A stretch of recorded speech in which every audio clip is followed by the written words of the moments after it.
என்ற குழந்தைக்கு நடந்த இது இந்த உலகத்தில் எந்த குழந்தைக்குமே நடக்கக்கூடாதுங்க. என்ற குழந்தை போன குழந்தை திரும்பி வராதுங்க.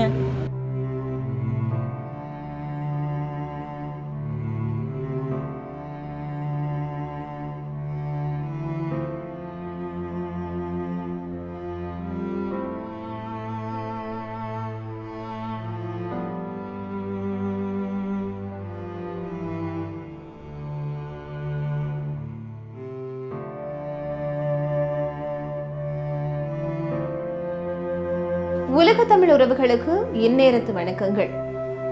சில செய்திகளை சாதாரணமாக நம்மால் கடந்து போக முடிவதில்லை. அவ்வாறு மனதை அறுத்த ஒரு மிக கொடூரமான செய்தியினுடைய சமூக அவலங்கள் நிறைந்த பின்னணியைத்தான் இன்றைய உண்மை அலசல் வாயிலாக உங்களோடு பகிர்ந்து கொள்ள இருக்கிறோம். நிச்சயமாக இந்த பயங்கரமான கொடூர சம்பவத்தை வார்த்தைகளால் விவரிக்கிறதுக்கே மனசு கொஞ்சம் கனக்கிறது அப்படின்னு சொல்லிதான் சொல்ல வேண்டும். ஒரு 6 வயது சிறுமி பாலியல் பலாத்காரம் செய்யப்பட்டு கழுத்து அறுக்கப்பட்டு, அதையும் கிடந்து பார்த்தீங்க அப்படின்னு சொல்லி சொன்னால் அந்த சிறுமியினுடைய கைகள் கால்கள் கட்டப்பட்டு ஒரு டிஷர்ட்டிலே சுற்றப்பட்டு வீட்டினுடைய ஓரத்திலே போடப்பட்டிருக்கிறாள் பிணமாக. இந்த தளத்துல தான் அனைவருக்கும் ஒரு பெரிய கேள்வி எழுந்து கொண்டிருக்கிறது. இப்பொழுது தேர்தல் திருவிழா அப்படின்னு சொல்லி அரசியல் கட்சிகள்ல இருந்து அனைவருமே தேர்தல் சம்பந்தப்பட்ட ஒரு சில விஷயங்களை மட்டும் முன்னெடுத்து நகர்ந்து போகின்ற இந்த நேரத்துல சமூகத்துல நடக்கின்ற அடிமட்டத்துல நிகழ்கின்ற இந்த அவல குரல் ஆட்சியாளர்கள காதுகளுக்கு இந்த தருணத்துல, அதாவது மக்களை போய் சந்திக்கின்ற இந்த தருணத்துல கூட கேட்கவில்லையா அப்படின்னு சொல்லி ஒரு பெரிய கேள்வி அனைவர் மத்தியிலையும் இருக்கு.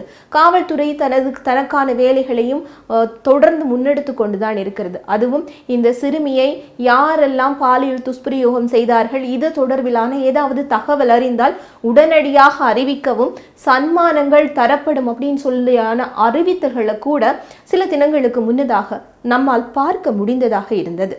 அதாவது கடைக்கு சென்று வருவதாக சொல்லிவிட்டு தாயிடம் சொல்லிவிட்டு சென்ற சிறுமி ஒரு நாள் முழுவதும் காணாமல் போகிறாள்.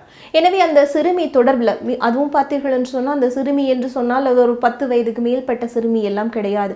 பால் மனமே மாறாத 1ஆம் வகுப்பு படிக்கின்ற வெறும் 6 வயது சிறுமிதான். அந்த சிறுமி பார்த்தீர்கள் சொன்னால் தாயிடம் சொல்லிவிட்டு செல்கிறாள். ஒரு நாள் முழுவதுமாக அந்த சிறுமி காணவில்லை. அதற்கு பிறகு காவல்துறையிடம் போய் புகார் அளிக்கப்படுகிறது.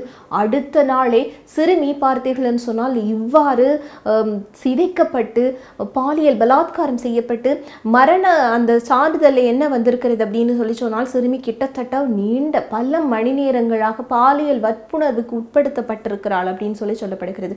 அதையும் கிடந்து வீட்டுக்கு அருகேதான் அந்த சிறுமியினுடைய உடல் ஒரு டிஷர்ட்டால் சுற்றப்பட்டு போடப்பட்டிருக்கிறது என்று சொன்னால் அருகில் உள்ளவர்கள் யாராவது தான் இந்த விஷயத்தை செய்திருக்க வேண்டும் என்று சொல்லி ஒரு கண்ணோட்டத்திலே தான் இதை பார்க்கிறார்கள்.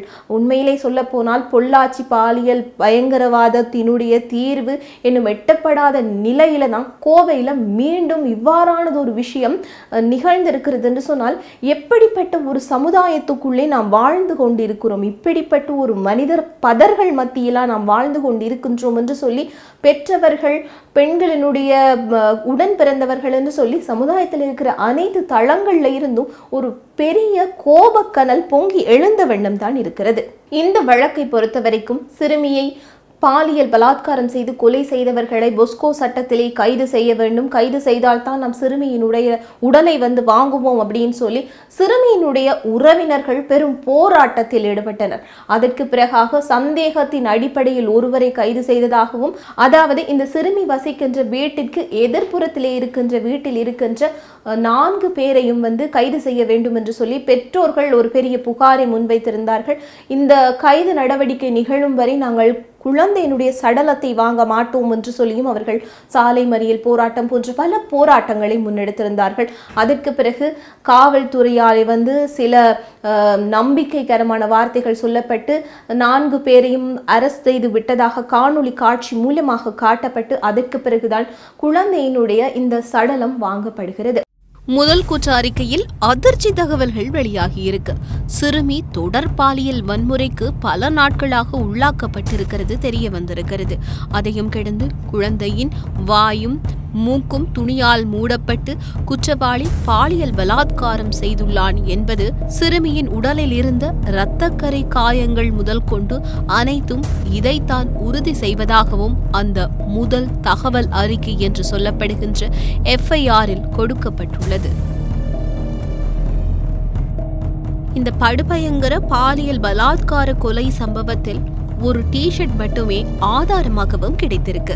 இந்த டிஷர்ட் எங்கே தயாரிக்கப்பட்டது, இந்த டிஷர்ட் யாருடையது, எந்த கடையில் வாங்கப்பட்டது, இது தொடர்பில் பல கோணங்கள்ல காவல்துறை விசாரணையும் முன்னெடுத்து வருது. இந்த டிஷர்ட் தொடர்பில் ஊர் மக்கள் சொன்ன கருத்துக்கள் அதிர வைக்குது. பக்கத்து வீட்டு இளைஞர் இந்த டிஷர்ட்டை அணிந்திருந்ததாகவும் தெரிய வருகிறது.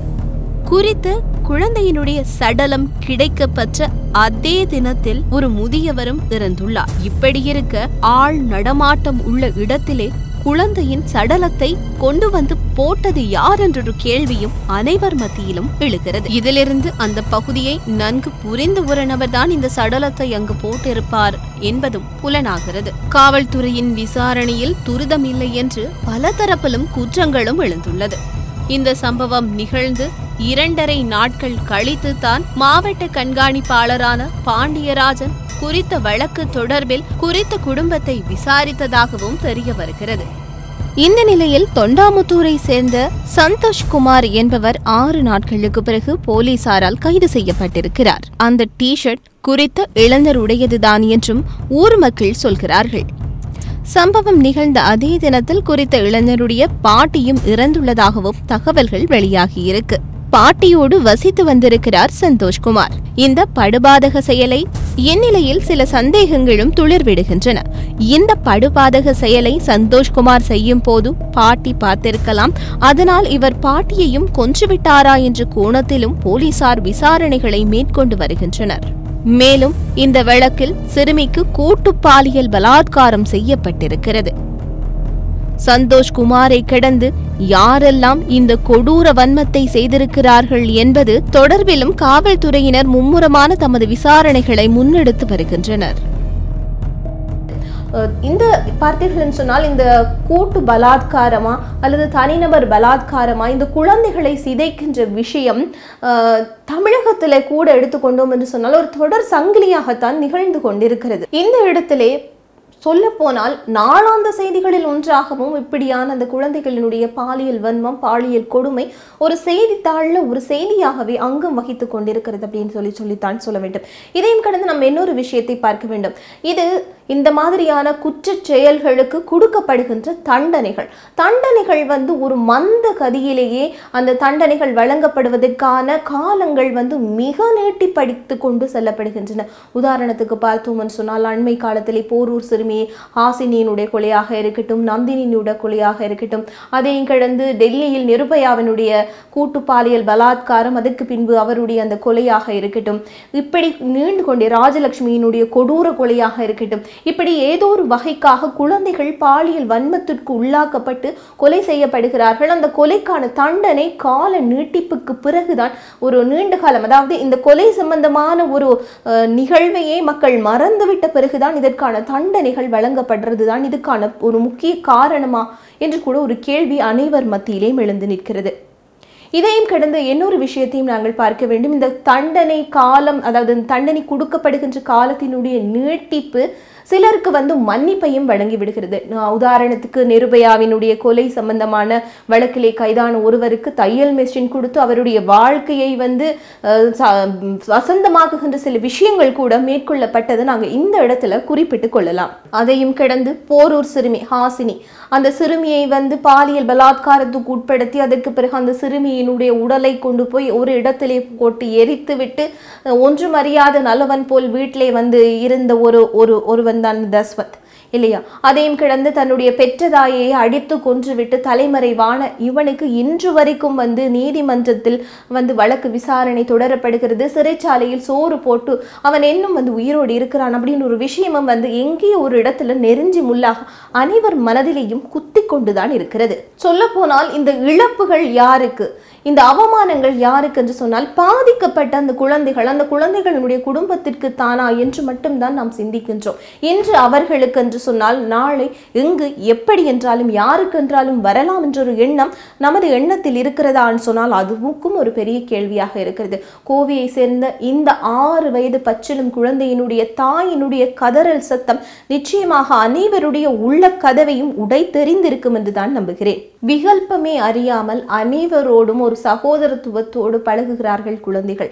ஆனால் இந்த பச்சிளம் குழந்தைகளை பாலியல் கண்களோடு பார்த்து கொள்கிறார்கள் சில காம கொடூர்கள் அப்படின்னு தான் சொல்ல வேண்டும். இந்தியாவை பொறுத்த வரைக்கும் பூமிக்கும் நதிக்கும் அனைத்துக்குமே பெண்களினுடைய பெயரை இட்டு அந்த பெண்ணியத்தையும் பெண்மையையும் நாம் போற்றுகிறோம். குழந்தைகள் தெய்வத்திற்கு ஈடானவர்கள் என்று சொல்லி கூட நம்புகிறார்கள். ஆனால் அந்த குழந்தைகளை எப்படி இவ்வாறு சிதைப்பதற்கான மனம் வருகிறது? இவ்வாறான ஒரு கொடுமையான ஒரு சமூகத்தில் நாம் வாழ்ந்து கொண்டிருக்கின்றோம் அப்படின்னு சொல்லி ஒரு பெரிய கேள்வி எடுக்கிறது. நிச்சயமாக இந்த விடயத்தில் சமுதாயத்தில் சில மாற்றங்கள் ஏற்படுத்தப்பட வேண்டும்.